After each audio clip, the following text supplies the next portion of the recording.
Thank you all for coming. This is fantastic. Although I think a bunch of people were trying to get in here and they didn't know how. So I put a sign up on the door. If you have people texting you wanting to know how to get in, there's a sign up on the door now that says hit the buzzer and security will let you in the building. I'd like to welcome everybody to the last night of Alaska Society of Outdoor and Nature Photographers monthly meetings that we have in the wintertime.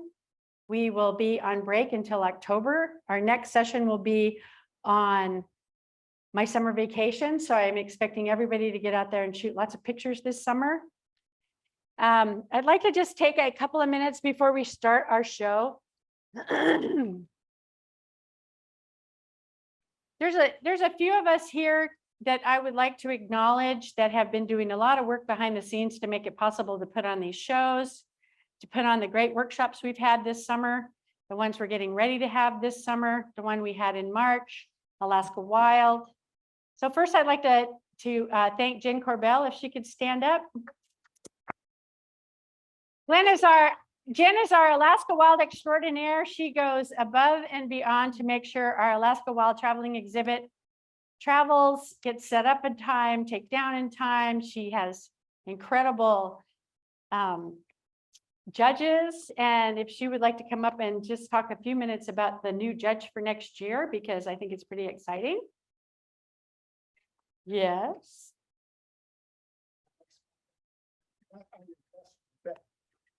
Oh, thanks, Beth. Hi. Yeah. Oh. You have to talk talk into her into my chest. breast, but kind of, you know. Yeah. We're all friends here, right?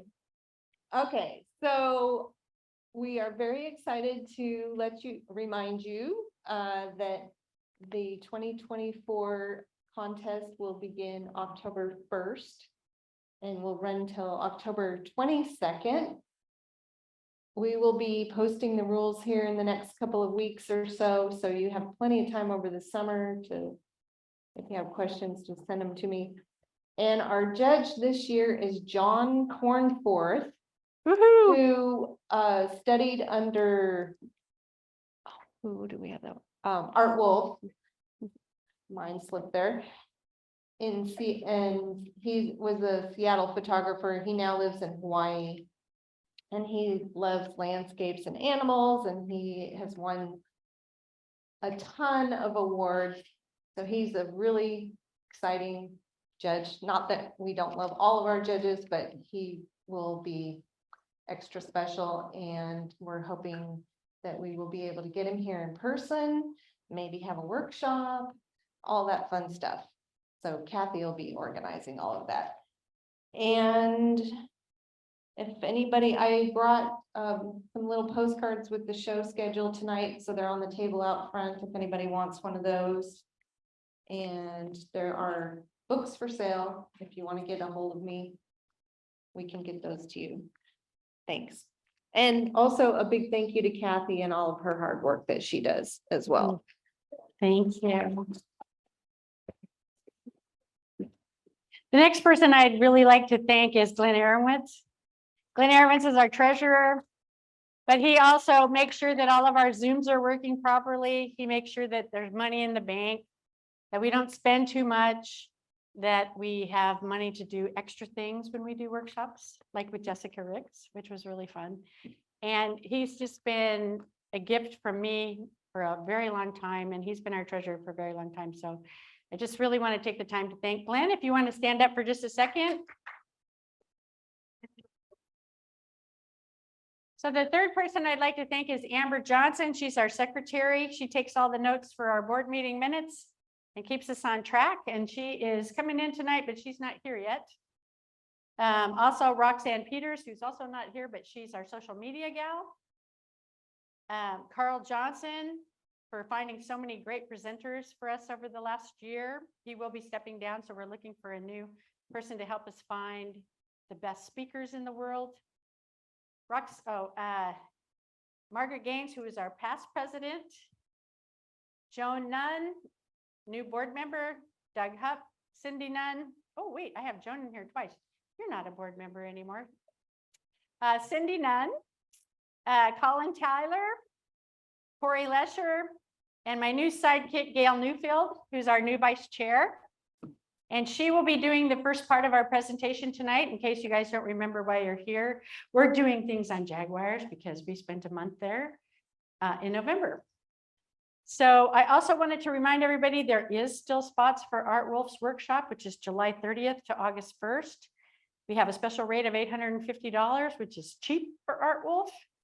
It will be held in Girdwood. And if you're interested, please contact me. You can get a hold of me through the website at asonp.org. And then we also have Catherine Fang, who's a conservation photographer who will be coming on the 24th of August. She's going to do a one-night presentation on how to shoot conservation photography. It's going to be from 6 to 8 p.m. at the BP Energy Center. And we've invited some of the other organizations, nonprofits that are looking for photographers to help out with their causes in Alaska. If anybody's interested in coming. She is a Nat Geo photographer, and she's here to share her stories on photographing pandas in China. And I've seen this presentation. It is amazing. And she did just a fantastic job in using her work to protect them.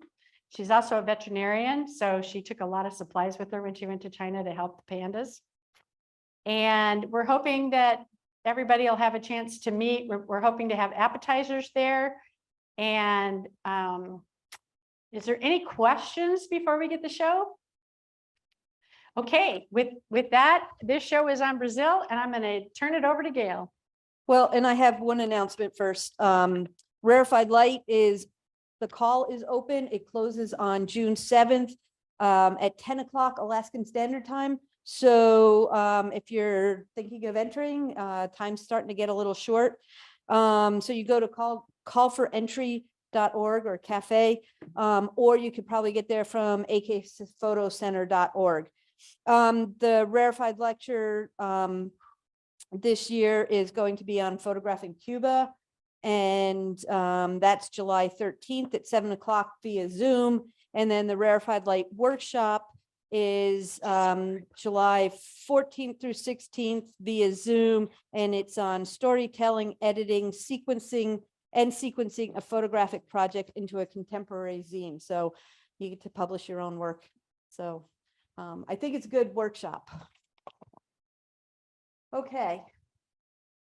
So when I was trying to put together the introduction for this trip, there were many different ways that I could have done it.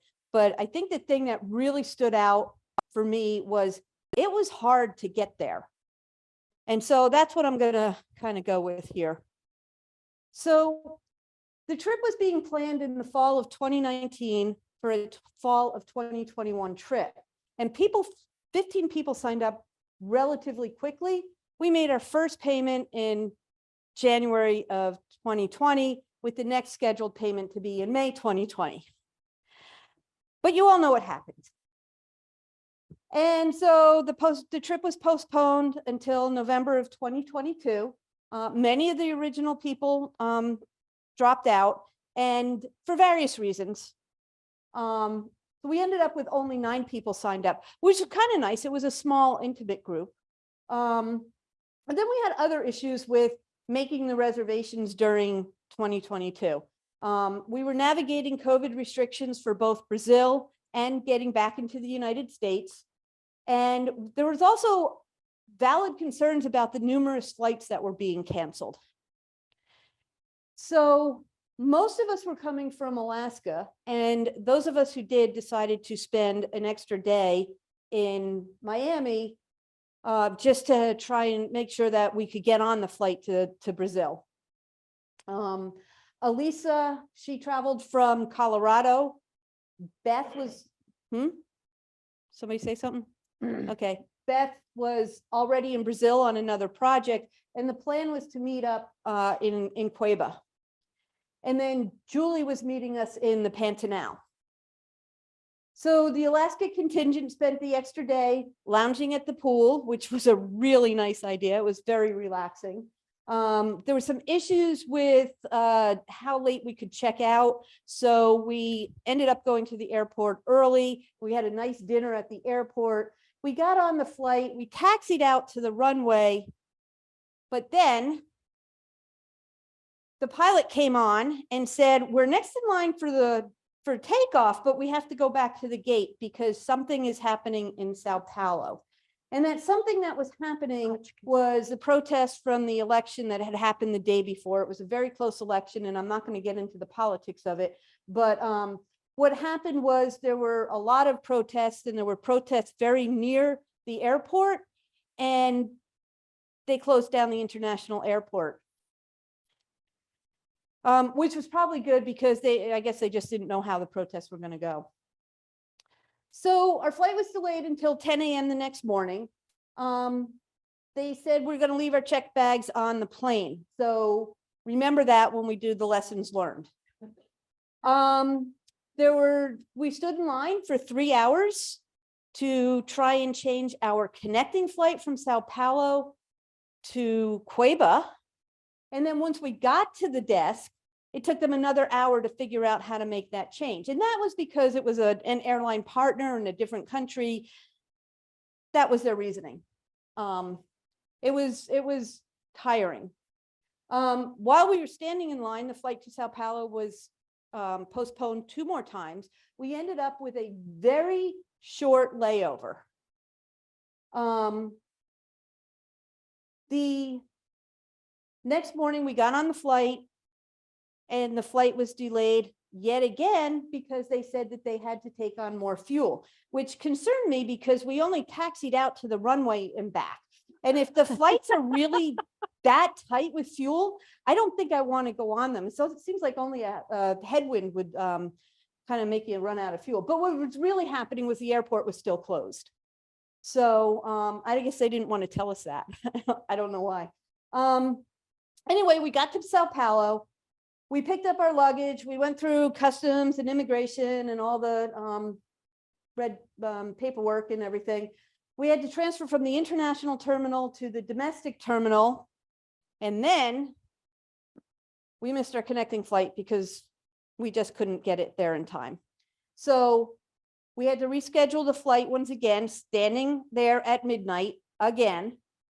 And now we had the problem that we had to get to Cueva in time to make the flight to Alta Floresta. Now, they couldn't get us on the first morning flight. So the next one gave us what, 15, 20 minutes in between. But the problem was that in Cueva, we'd have to pick up our baggage and recheck it. So there was no way we were going to make that flight.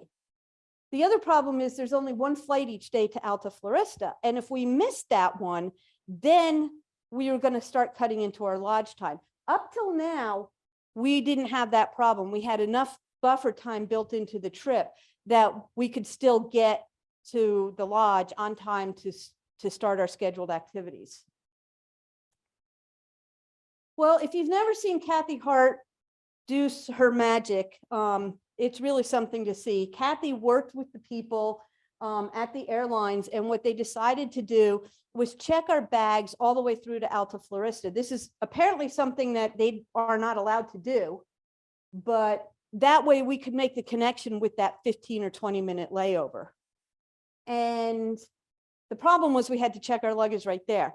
So at this point, most of us hadn't had a clean change of clothes in like what seemed like forever. So we're frantically going through our luggage to get a change of clothes, a hairbrush, toothpaste, toothbrush. And we got that done. We got to the hotel. And I can't remember if I slept that night or not, but most people did. The thing is that with all of that went on, it's still not an easy place to get to. It's not almost 9,500 miles and takes 3 days of travel to get there from Anchorage. And I'm not going to go through the whole schedule here. You can read it if you're interested, but we left on Sunday morning, early Sunday morning, like 1 a.m. And we weren't supposed to get there until Wednesday evening. So it's quite a journey. So you have to pardon me, I'm a bit of a map geek. But I wanted to show you some of the places we went. So the green outline that is the Amazon basin, and the blue outline is the Pantanal. So we flew here to Sao Paulo, and from Sao Paulo, we flew here to Cueva, and Cueva to Alta Floresta, and then we drove to the Amazon Lodge. We spent 3 or 4 days there. And then we drove back to Alta Floresta, flew back to Cueva, and then drove to the Pantanal Lodge. We spent 4 days, 3 days there. Then we drove the Trans-Pantanal Highway, which is a dirt road with very scary bridges, and you'll see some of those in the presentation. We spent 4 days or so there, drove back to the Pantanal Lodge, spent another 2 days there, drove back to Cueva, flew down to Sao Paulo, flew back to Miami, had a 13-hour layover in Miami. That's brutal. And then flew home. So lots of travel. I'm going to geek out a little more here. The Amazon basin covers 9 countries in South America. About 79% of the Amazon basin consists of the rainforest, and 60% of the rainforest is in Brazil. It's a very diverse place. These are known species, so about 40,000 plant species, 22,000 fish, 1,294 birds. These are species, not individuals. 427 mammals, 428 amphibians. I thought that was kind of interesting that they're so close. 378 reptiles and 2.5 million insect species. I think almost all of them bit Beth. I felt really bad for her.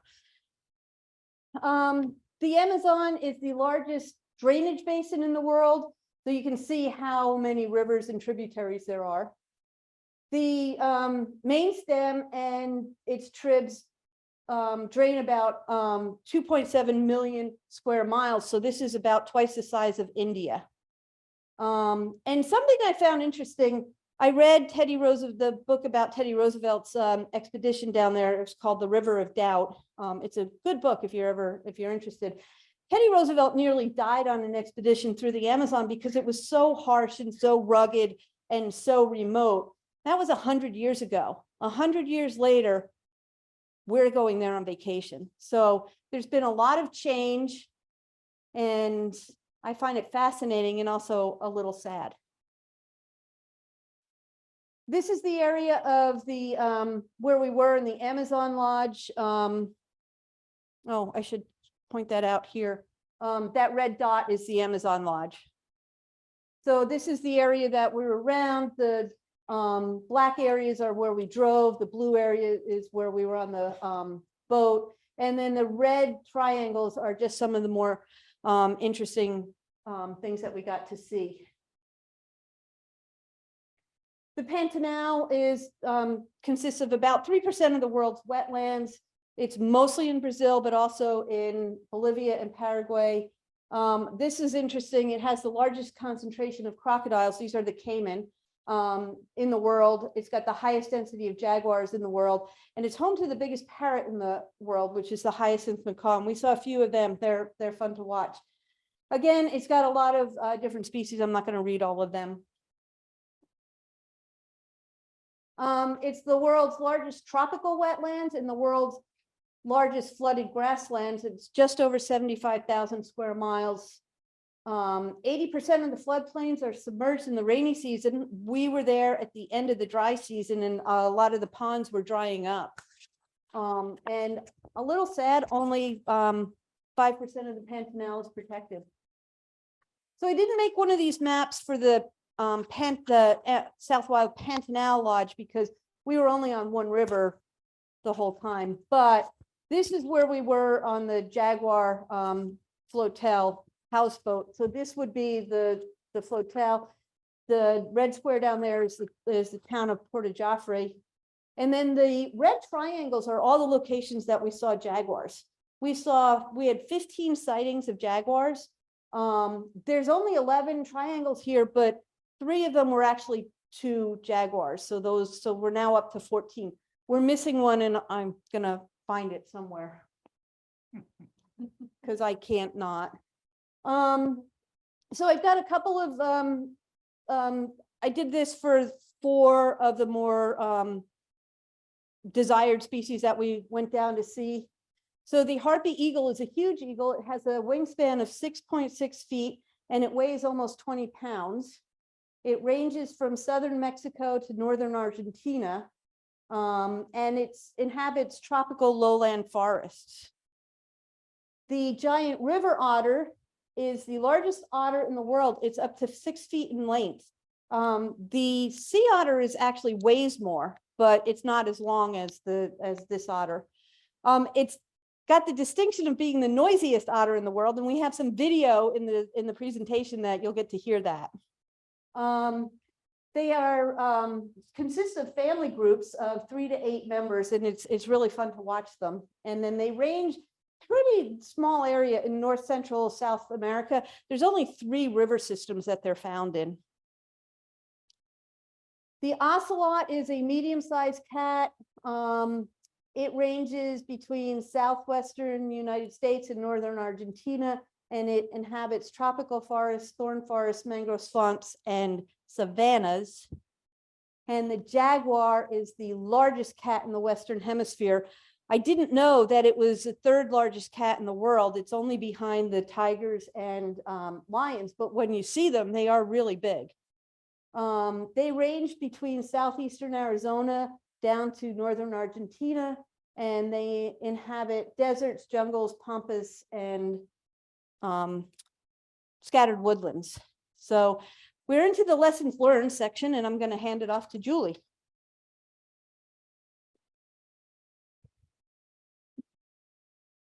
She's got one. All right.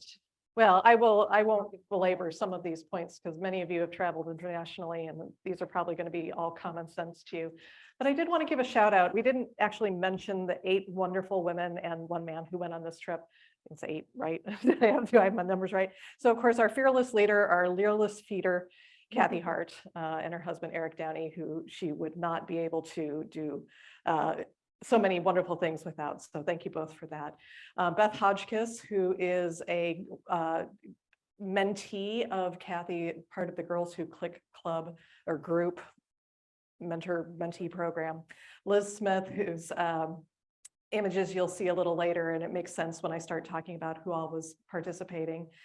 Kathy Doty, who many of you know from here in Alaska, Elisa Crandall, who many of you know, Julia Moore, and myself, Julie Jessen, and Gail, of course. Duh. Hello, Gail. So I just want to give a shout out. So this is also part of the lessons learned, is that you get to know people on trips, and sometimes, you know, it's when you have people that have not been on trips like this before, you never know what you're going to get. But we had an amazing group, and I just want to give a shout out and recognize all those wonderful people that were on this trip who really made the trip, because there are always lessons learned. General travel, and some of this is just my general travel from having experience of losing your luggage multiple times. So I always, of course, carry my camera gear with me, but I always keep a spare pair of underwear and socks in my camera bag, just because I had to wear Roy Toff's pants for 6 days on a trip because my luggage was lost, and I would have not survived without a spare pair of underwear and socks in my camera bag. If you have not done so, take a photo of your important travel documents. Take a photo of your driver's license, of your passport, of any of, you know, having your airplane reservations and stuff as a photo often helps. And especially with your passport, having a photo is a lot easier than trying to pull it out if you have to register at a hotel or something. And that way, of course, if your passport gets lost or stolen, you do have a copy of it.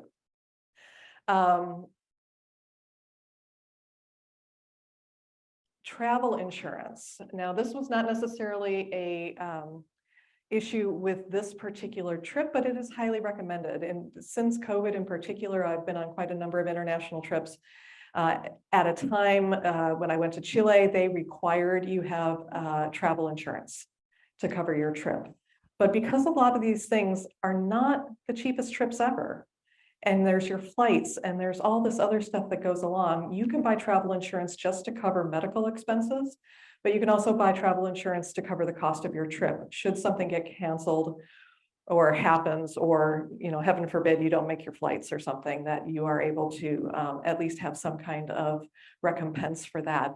So in this day and age, if you do not get travel insurance, you know, up to you, but it's definitely something that's highly recommended.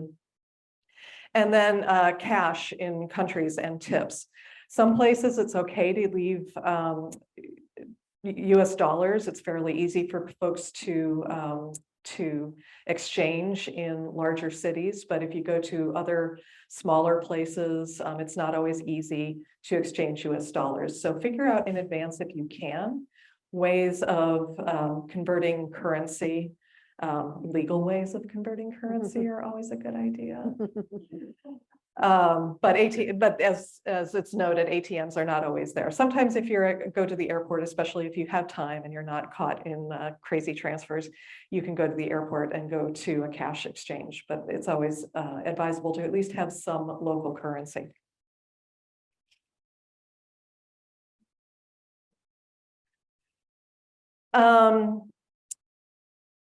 The Pantanal is hot. And I did not go to on the Amazon portion of this trip, but many people, the rest of the group did. But both places are super hot. And when you have electronic gear, it also gets super hot. I had just bought, within months of going on this trip, 2 Canon R5 mirrorless cameras. They worked very well at the beginning. They did not work so well at the end. I was very grateful I had 2 camera bodies. And when I got home, I had to take them, ship them back to Canon repair and get motherboards replaced. So be aware that you may have issues with your camera. You may have reasons that you will be very grateful to have 2 camera bodies if you're able to do so. You can always rent gear as well. Camera gear, when you put it in and out of bags, of course, the dials may change. So make sure that you are always checking your camera gear. This happened too, is that you're shooting and then you're not shooting. I had accidentally changed it to timer. So easy fix. Glad we figured that out. And of course, extra hard drives. A lot of us would download at the end of the day, so we had external hard drives. What I would do, I had 2 external hard drives that I would down. One is a main drive, one is a backup, and then I had enough cards so that I didn't have to erase any of my cards either, so that when I got home, I had essentially 3 backups. Bring dry bags. When you are in wet or dusty environments and you don't necessarily want to bring your big camera bag, your backpack or anything, make sure you have dry bags to stick your camera gear in to protect from the elements. And so camera gear in this particular trip, I had been fortunate. This was my 3rd time to go to the Pantanal. Kathy, this was your 4th time. Lessons learned, just having had that experience. I only brought 2 lenses with me. I brought a 24-105 and a 150-600 zoom, and that was all I needed on this trip. Again, 2 bodies also came in handy, but it's very easy to say, oh, I need the super wide angle, or I need the macro or whatever. They're nice to have, but it's just more gear. And the less you can carry around, sometimes the better you are.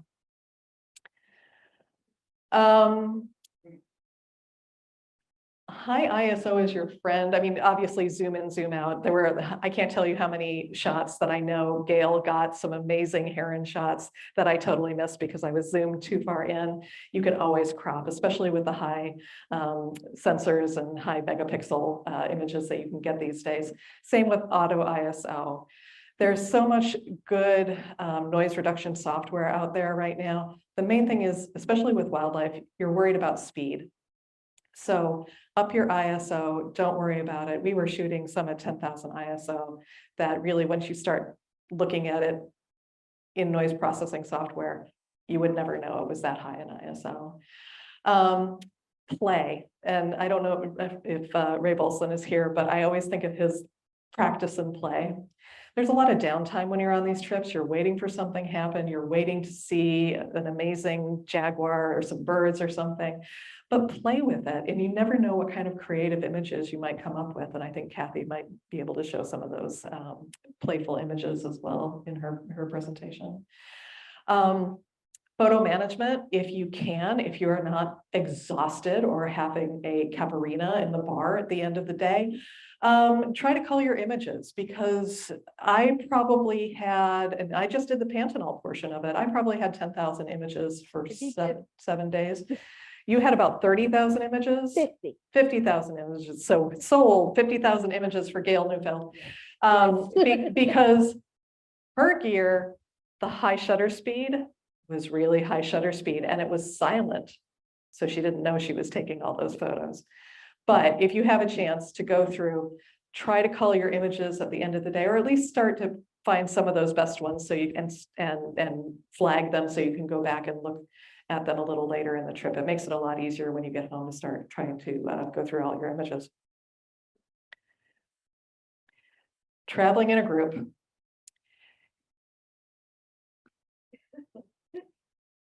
We love each other, and we have to be patient with each other. People have personalities and styles and ways of communicating, but the main thing is we communicate it. If there was a person in the way, hey, can you move to your right? Can you move to your left? Making space in that boat and knowing that the boat is moving while you're photographing. And so it's also just being very aware of what's going on around you. Lessons learned, having done this trip a couple times, I also knew that I was not going to bring my tripod. I know a couple people did, but when you're working in a boat, it's a lot easier to handhold. You're a lot more flexible. You can move around, you can move up, down, over the side. It's a lot easier. And again, with that high ISO, you're a lot more able to get a faster shutter speed, capture that image as needed. Your guides live in the places where they work, and they know their stuff. Let them help you. They are brilliant people and just amazing resources. You may think that they're putting you in a wrong position, or why aren't we going over there? We need to be over here. Let them do their job, and they will give you the most amazing experiences out there. And celebrate other successes. When you are 9 people in a boat, actually more than 9, because we had the guide, we had the driver, we had our guide, so we had 12 people in a boat. You're not going to get every single shot. It's disappointing, but celebrate the people that do, because it's a team, and we had the best team on this trip. So thank you to all of those wonderful people that participated.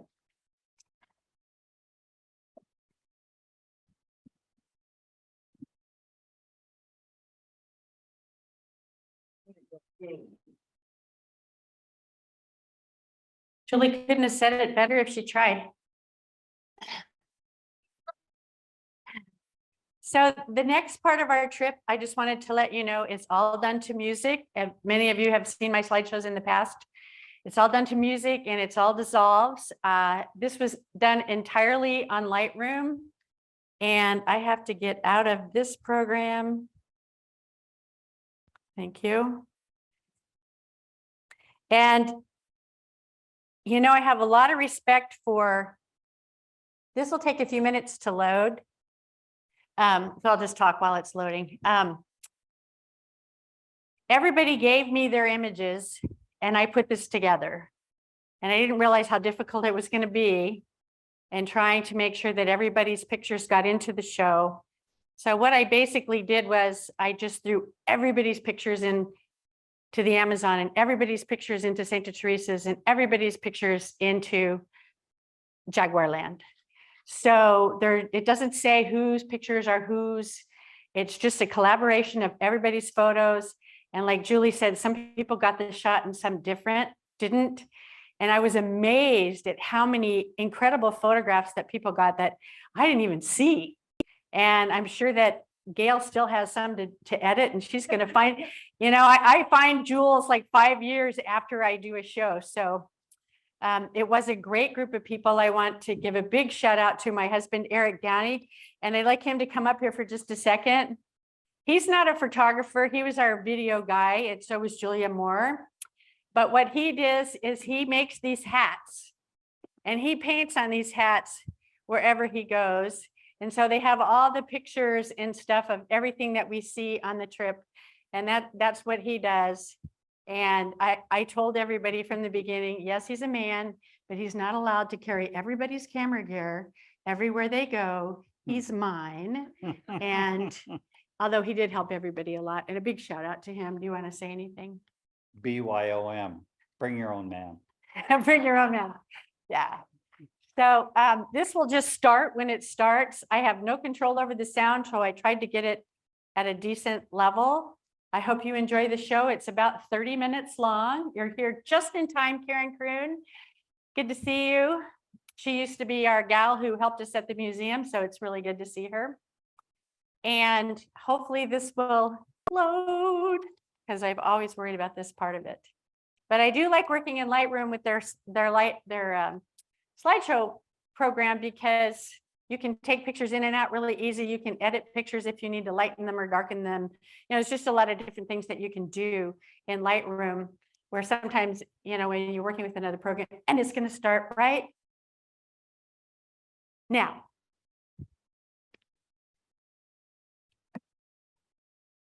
And I hope it's loud enough.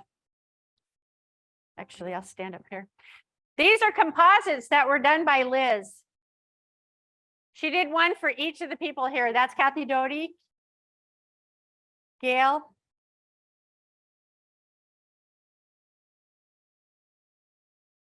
We love this one of Julie with the cats. Elisa Crandall. This is Beth Hotchkiss, my student from California. This is Liz, taking a nap with the Jag. Julia Moore. And Eric, the Jag Whisperer.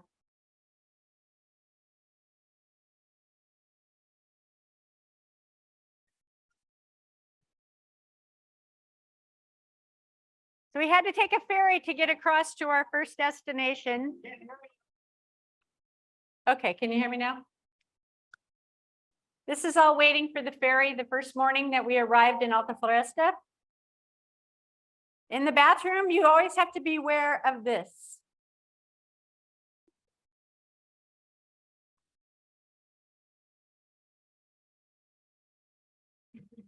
Our first day on the road, these owls were very accommodating.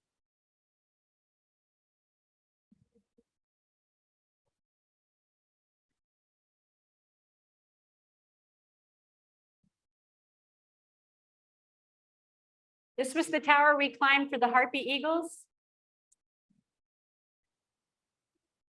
Some of the people were very much afraid of heights, and they did an amazing job climbing all the way to the top.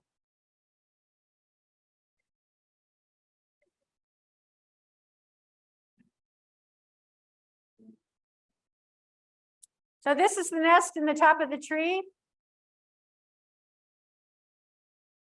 This is what big lenses will get you.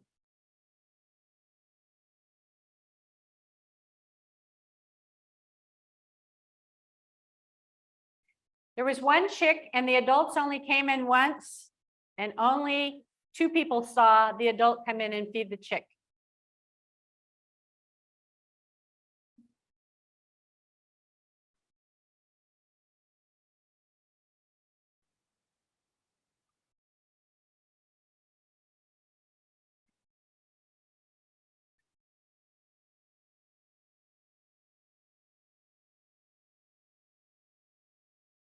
So this is the adult, and it has a capuchin monkey in its claws. You can see it bringing it in for the chick. They stayed there for less than 5 minutes. This is the adult.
Saw lots of butterflies while we were there.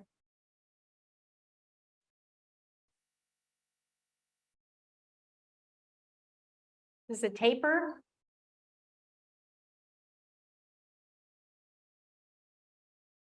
Toucans.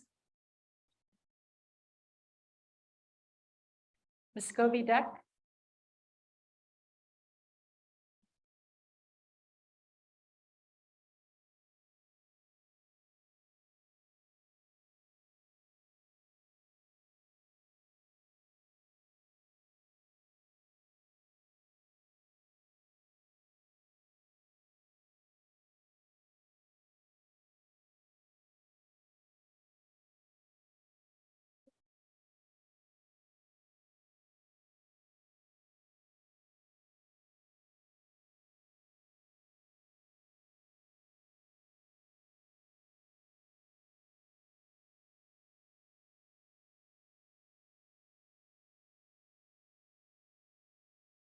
Tarantulas.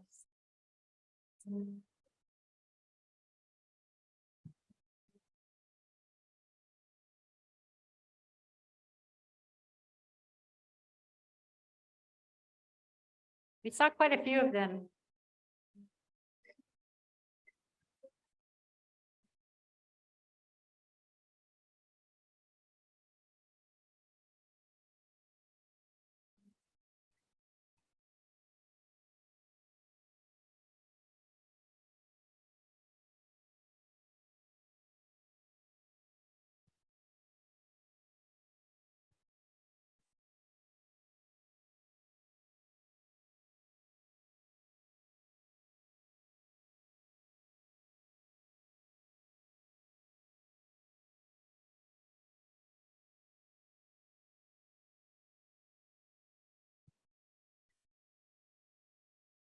Eric made a great tripod for 3 of us.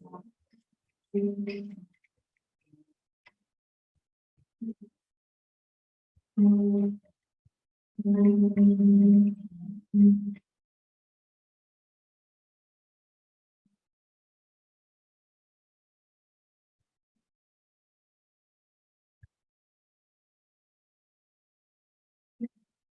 are the marmosets that the Harpy Eagle was feeding their chick.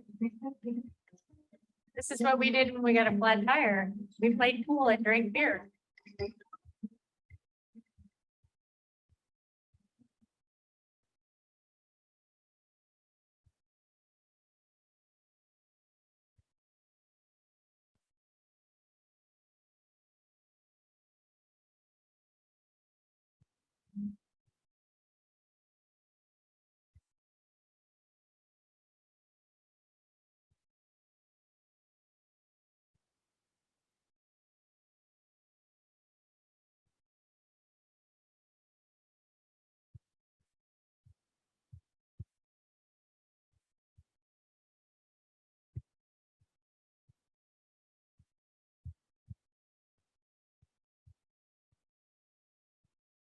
So then we flew to Cuiaba and drove to a place called Santa Teresa's. This is on the Piscium River. It's a small, intimate river with lots and lots of birds. And the food was delicious. And more frogs.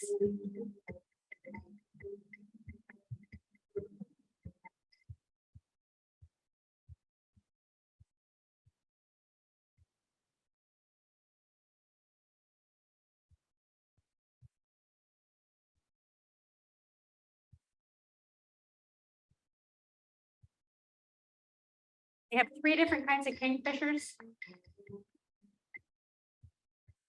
They're really fun to photograph.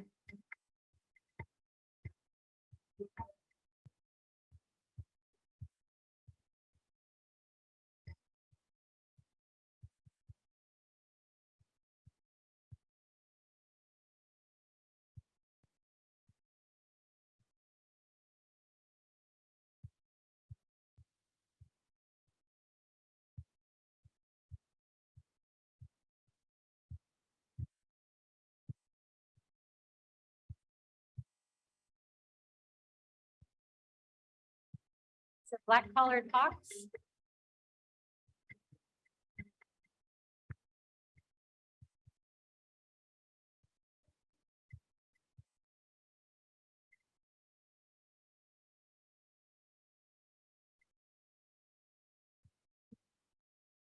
Sun Bichern.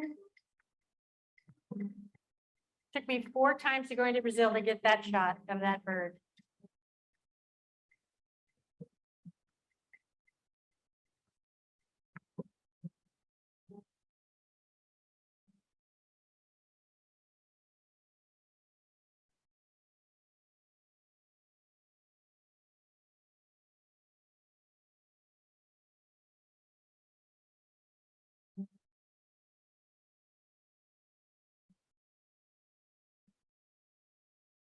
This is one of Liz's creative shots. And I like this one of Beth's with the black and white and then the color of the toucan's beak.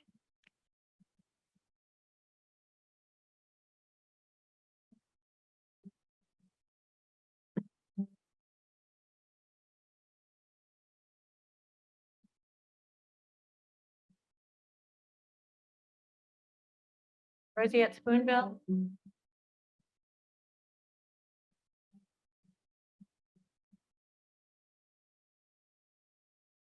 These are the Jeriboo storks.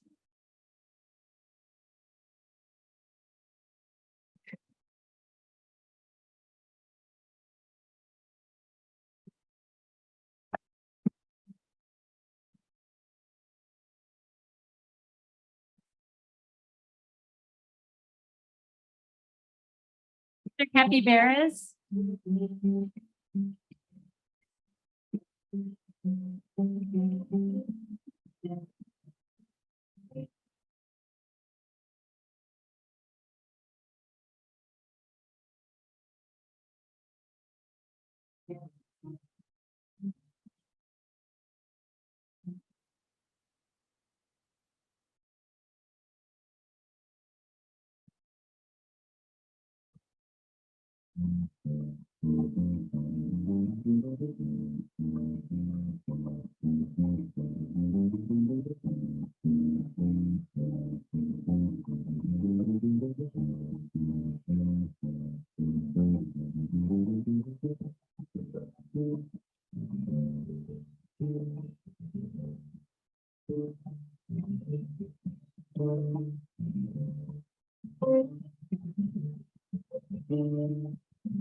Capped heron. One of my favorite birds in Brazil.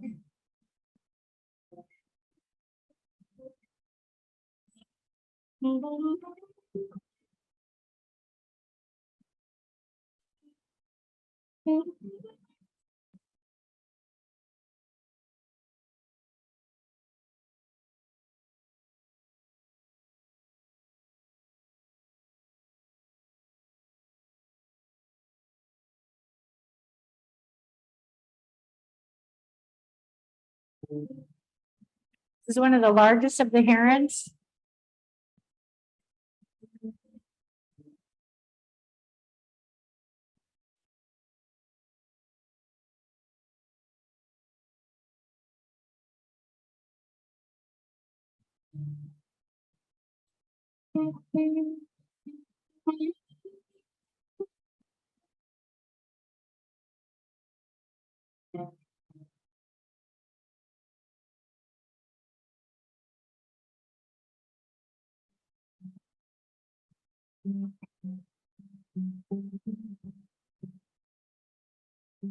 The juvenile tiger heron is on the right, the adult is on the left.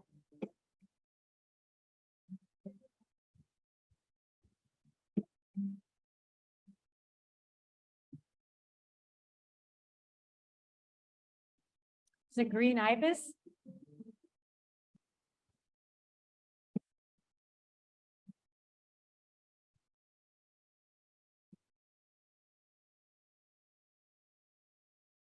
There's the tapir.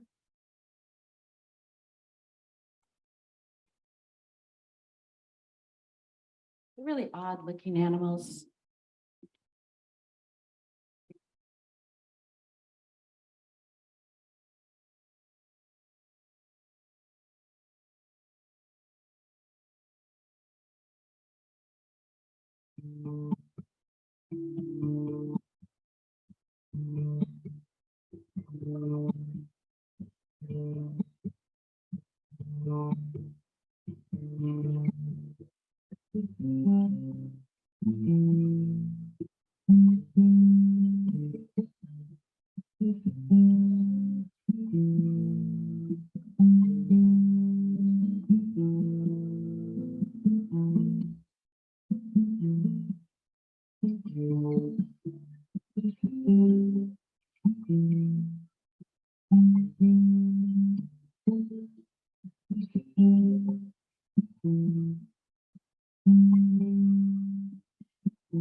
These were just birds that were in and around Santa Teresa Lodge.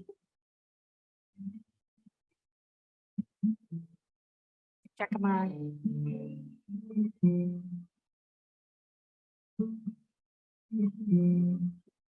Oat-billed heron.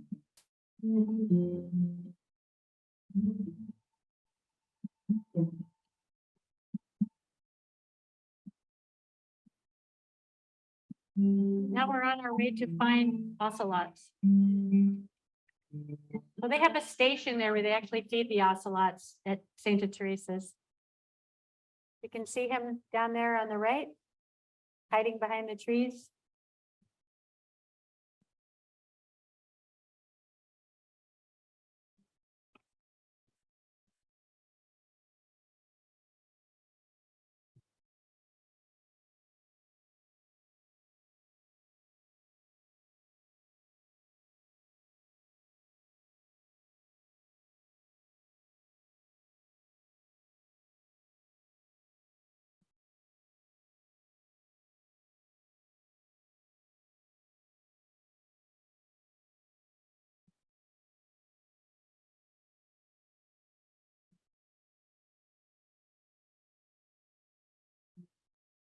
Those are all night creatures.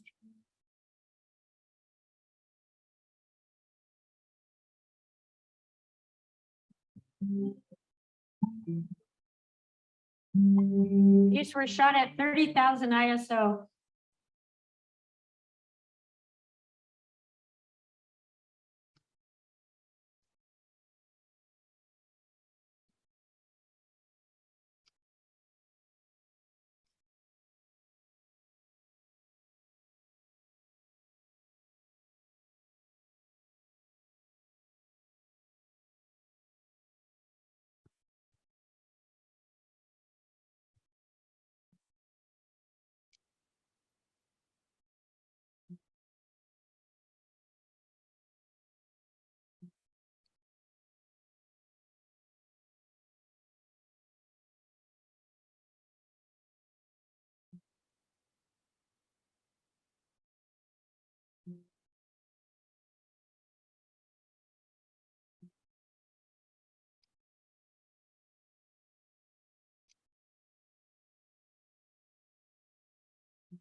It's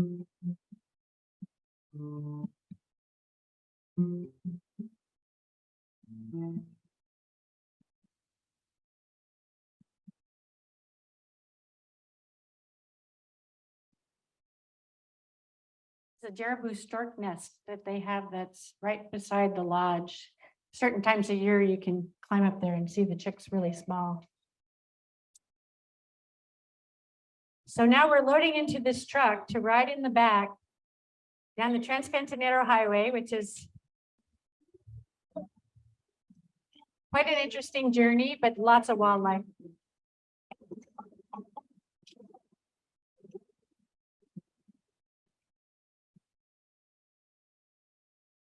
A lot of those scary bridges that we went over.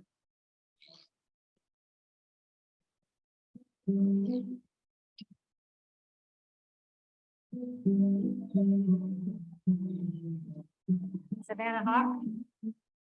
Lots of little birds along the way. And lots of caimans.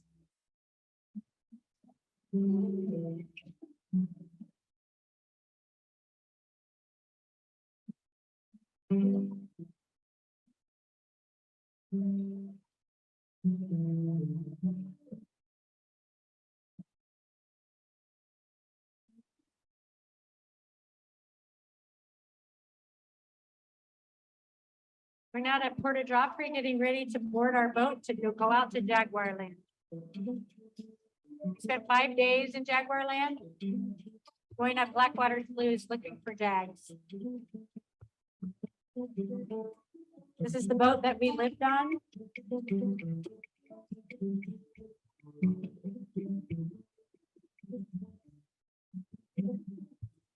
Oh my, look, there's our wolf. Don't forget he's doing a workshop here.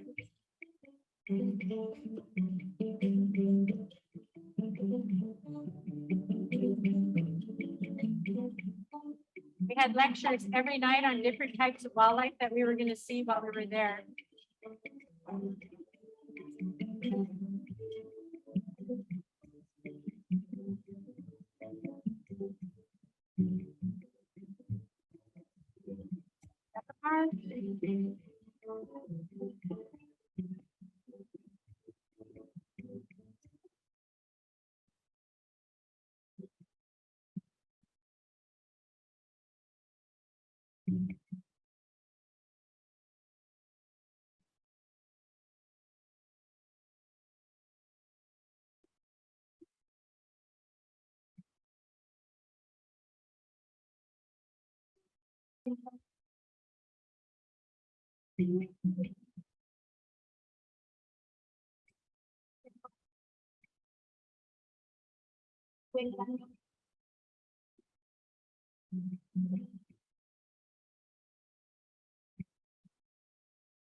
These are howler monkeys.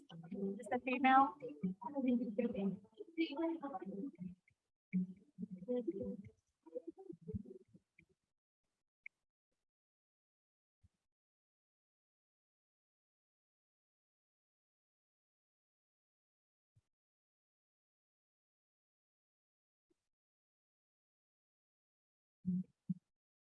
These are the caimans during their vibration.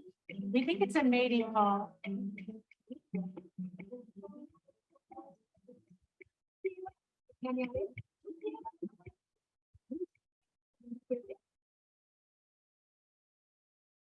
These are the river otters. I call this series Bubble Net Feeding with River Otters.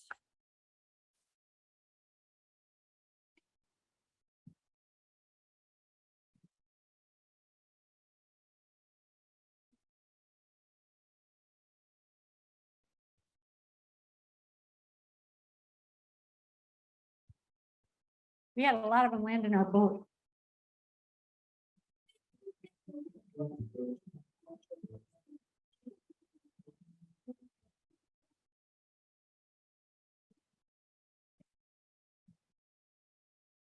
These are little teeny tiny bats.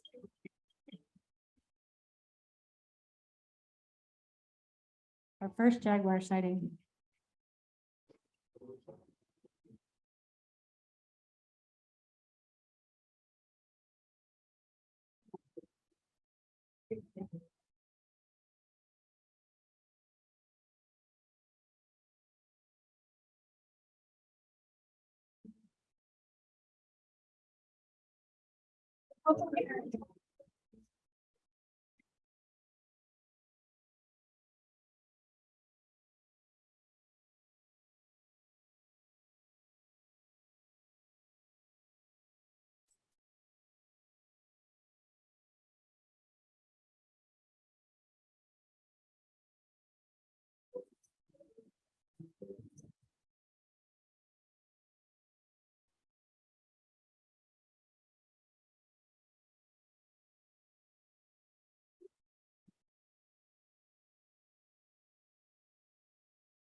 This is called the poochoo. Can you see the little baby? There's another poochoo with a baby beside it.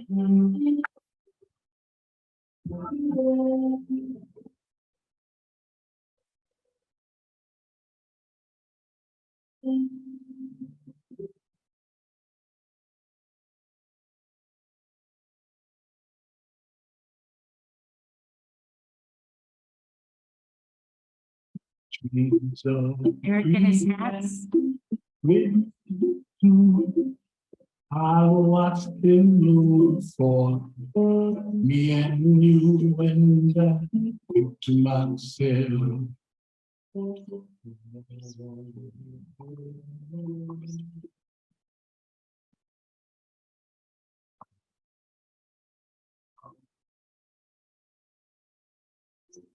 So one day of rain that we had.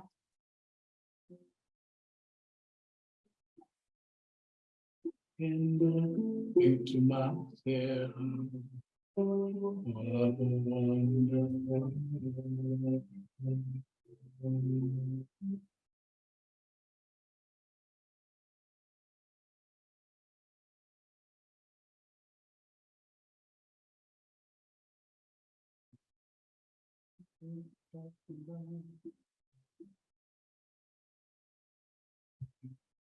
wonderful.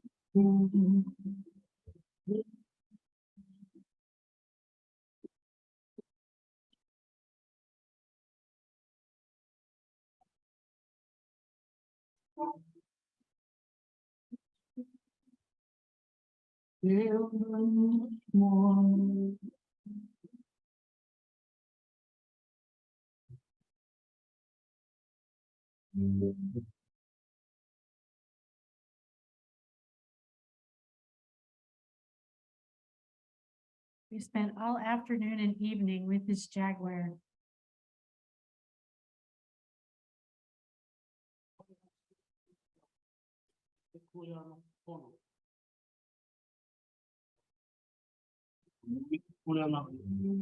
You know. It's like kind of automatic thing. You don't need to talk and stuff when you just gotta let them. And the stuff is waiting for when you and.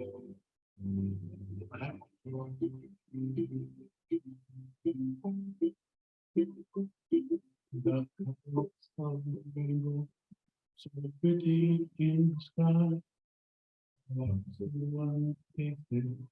Of people passing by, shaking and singing.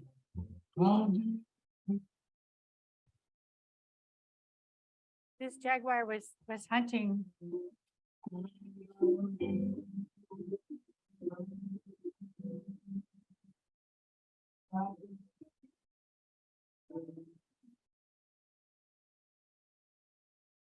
There much more.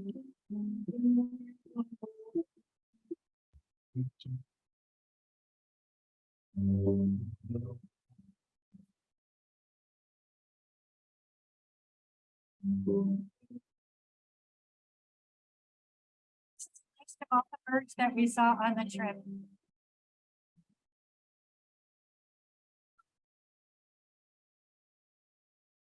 Thank you.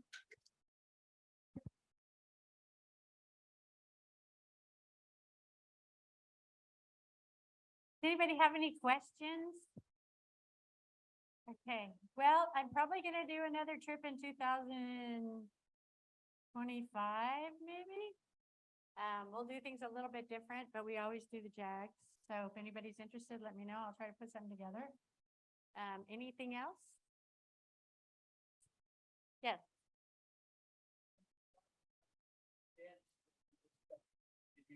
See a bird every hour or every 6 hours or every 5 minutes? How frequently did you wildlife? Well, my friend Roy Talk, who is an incredible wildlife photographer out of San Diego, described the Pantanal as the Everglades on steroids. And I would say that you would see birds all day long, every 5 minutes, every minute. You just couldn't, 30,000 frames later, 50,000 frames later. Yes, the bird life there is amazing. The first time I went to Brazil the first time was quite a while ago, 2010, I think. We didn't see a lot of jags. And the next year we saw more jags. And the next time we saw lots of jags, as Julie can contest. And this year we saw a lot more jags. So they're getting used to people on the river. They were first discovered by fishermen who would take their clients out to fish, and they saw the jags along the river. And I think originally they were feeding them fish or throwing fish at them. And they just got used to it, and they don't feed them there. The only thing that I know that they feed are the ocelots. When you get into jaguar land, nothing gets fed. Everything is really wild, and it's really fun because when you go in the middle of summer, it's pretty crowded. But when we go in November, it's a lot hotter than it is in the summertime, but there's hardly anybody there. I mean, this one jaguar, we shared this oh, that's my dog. We shared this this experience with just several boats. We hardly ever saw very many boats out there at all. So it was, I love it there because of that. You really feel like you're out in the wild. Any other, yes.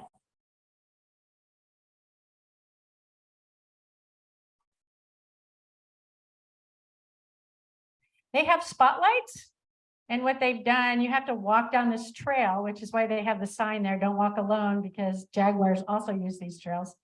And they have stands, and they have a guide there that's with you, and they feed the ocelots, and they have spotlights because ocelots aren't usually seen during the day. Although several years ago we saw an ocelot hunting on the river, but it's a rare thing. And so they come in at night to feed. So your light is coming. You're not using flash or anything like that. It's strictly from the spotlights that are there.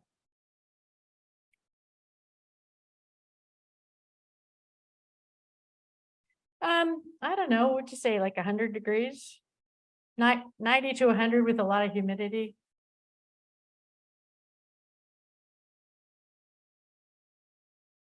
We didn't have covers. So we don't want covers because they get in the way of shooting, you know, when you want to shoot birds up in the trees and things like that.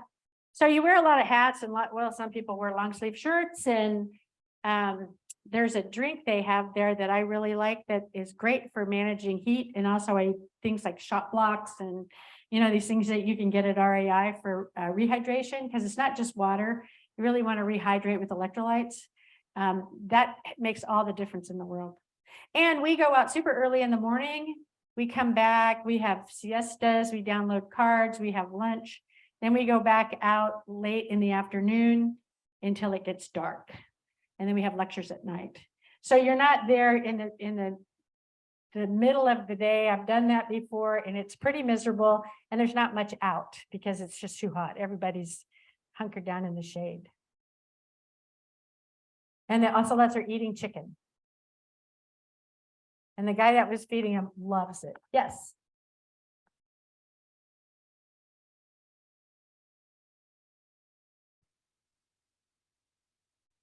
The boat was generator powered. Yes.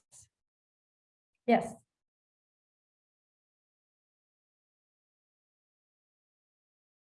Gail, can you answer that question?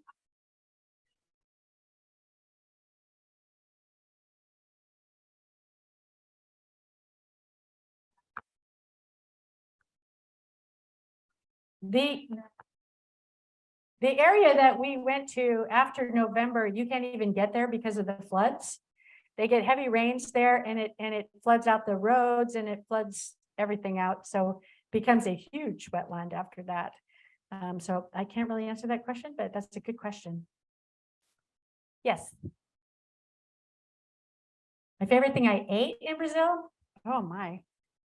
I can tell you my favorite drink, which is a caipirinha, which is with Brazilian rum, lime, and sugar. But my favorite thing I ate was probably the fish that we had at Santa Teresa's. And I don't remember, Eric, do you remember what kind of fish that was? A pacu. Yeah. Yeah, it was a perch. Anything else? Yes.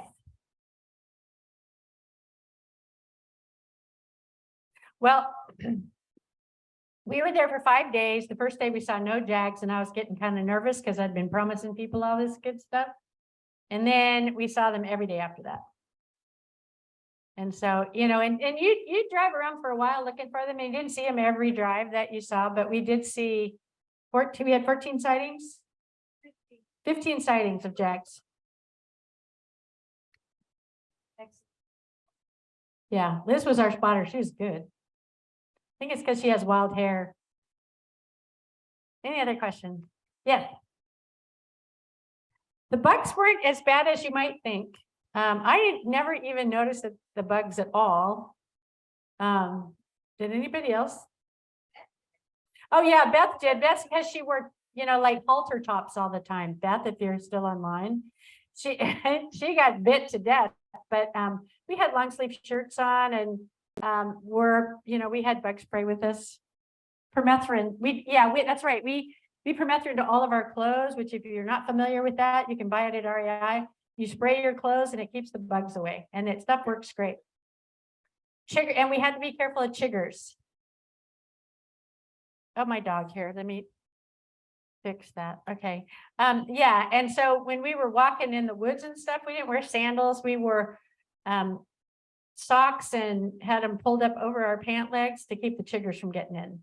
Because they say once you get bit by a chigger, it can totally ruin your trip. But we didn't have a problem with chiggers.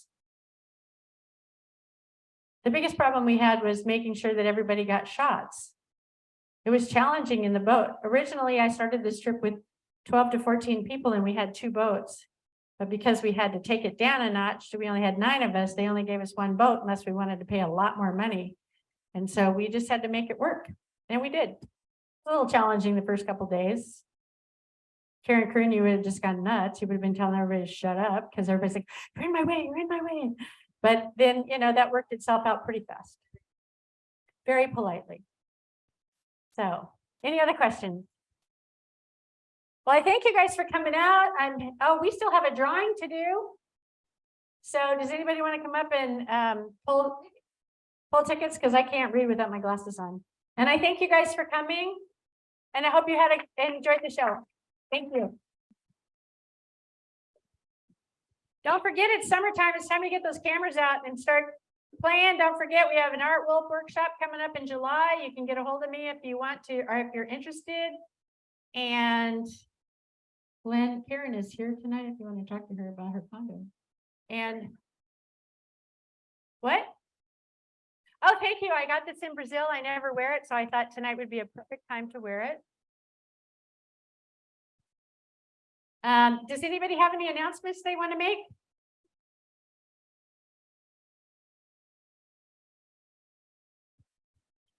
You have to be a member to get a ticket and a prize. I'm sorry, what? Yeah, that's fine with me.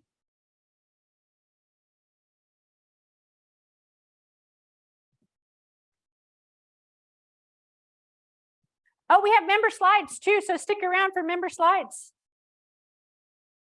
It looks like there might be some good ones. And you, Giving away REI cards and Stewart's card. we're giving away 2 REI cards and a Stewart's Photoshop card. 3306. 3306. Woohoo! Hey, George. Stewart's photo or REI? All right.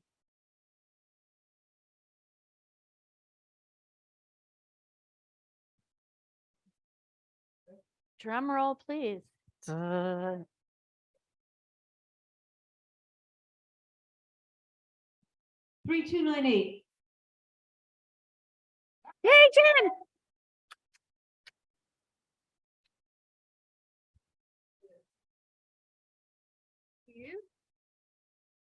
And last but not least, 3304. yay, Ed! I'm sure you'll find something at REI that you can use. Maybe for next week. All right. Okay, are we ready? Okay. We are ready to go. And I don't know whose picture this is, but Colin, come on up. I'm gonna go sit down here. Thank you.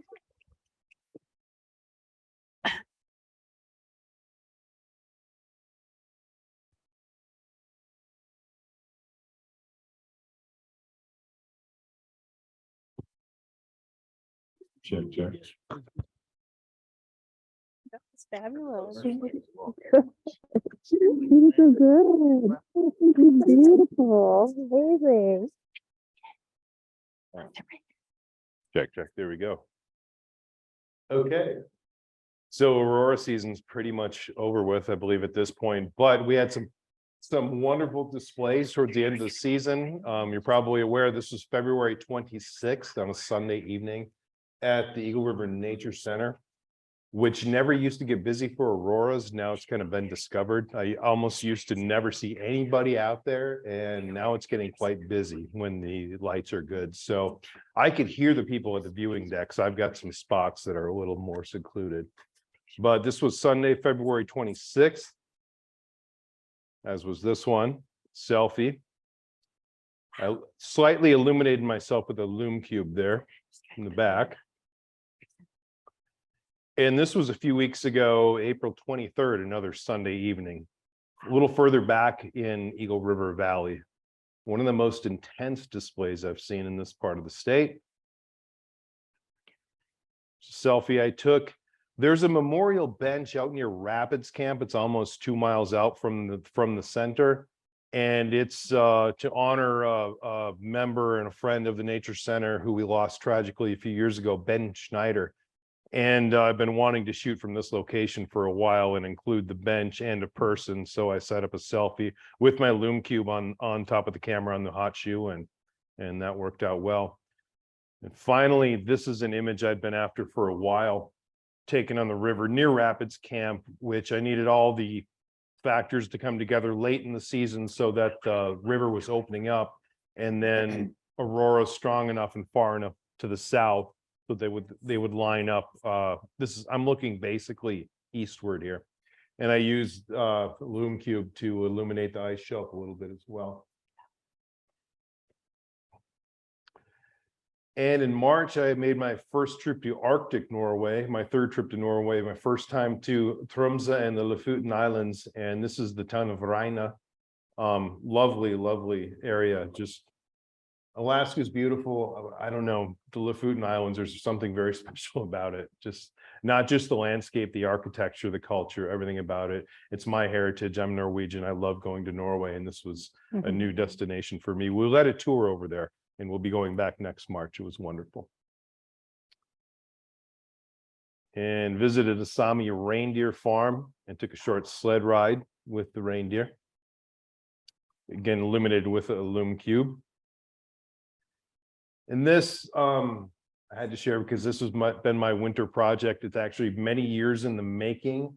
I just moved out of the Eagle River Nature Center. I lived there for over 8 years. I moved in fall of 2014 was supposed to be a winter stay, and I was there 8.5 years. I basically spent my 40s there, and turned into I was a resident volunteer, and then they created a staff position for me, which was wonderful. And they were more than accommodating to my travel schedule, and it allowed me to build my business. And so this has really been in the works for years. And since when I decided I was going to be moving out, I finally just buckled down and did it. I got a couple advanced copies of this book. It's a 9x12 coffee table book. I'm quite proud of it. 128 pages. It came out beautifully. The rest are literally still on a ship crossing the Pacific. Hopefully be here early next month. And since I went ahead with the book, I decided to do a 2024 calendar as well. All Nature Center images, and they're both on the ship together. So hopefully early June they will arrive before I depart once again for Norway and Iceland. This is a few years ago, one of my favorite horse photos from Iceland. So we'll be going back next month to lead a tour. We have 3 members going with us this year, actually, and we always offer a discount to ASONP members, and just putting it out there that we have 1 spot left. So if anyone's interested, we have 1 spot left for Iceland. Next month starts on the 19th of June. That's my last image. Thank you. I'll be happy to stand in for Jules here. He is going with us to Iceland, by the way. For Jules Tileston. That's a lot of snow. We got a lot of snow this year. The guy that took these pictures is 90 years old. He was at the A lot of conference. snow and a good message there, Scoop the Poop. Having lived at the Nature Center for 8.5 years, I know how that's an issue.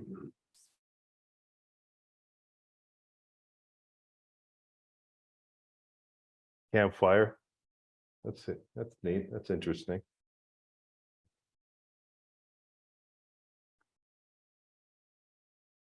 Not sure where that is. Looks like the slope, maybe. For the dunes. Jules, did you go up to the Arctic?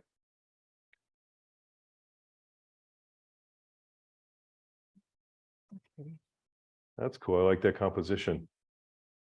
Wish I knew where it was.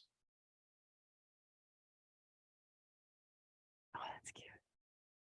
Beautiful. I like that. In Arizona, okay.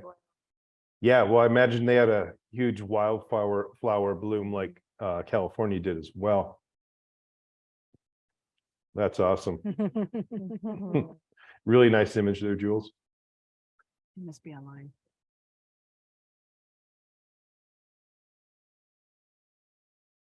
Well, it's a glass with the, looks like a rose floating in there. Some type of flower. Hmm. I can't quite read what's etched into the glass. Let's go dream something. Okay. Hey, lots of snow.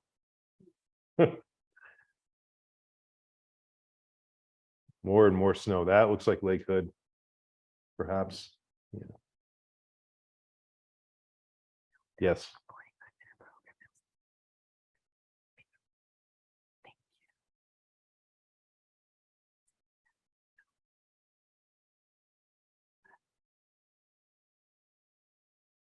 That's a neat image. I can breathe.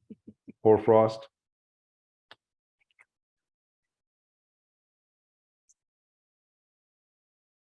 That looks like the inlet. Maybe a little bit later in the winter. A cool shot of the barge. That's not a barge. What is that? It's a tanker. Thank you. Fuel tanker. Driving in the snow. More snow.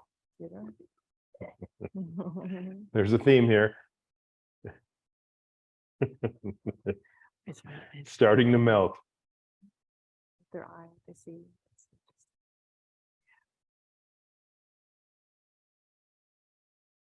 Ooh, nice light on that.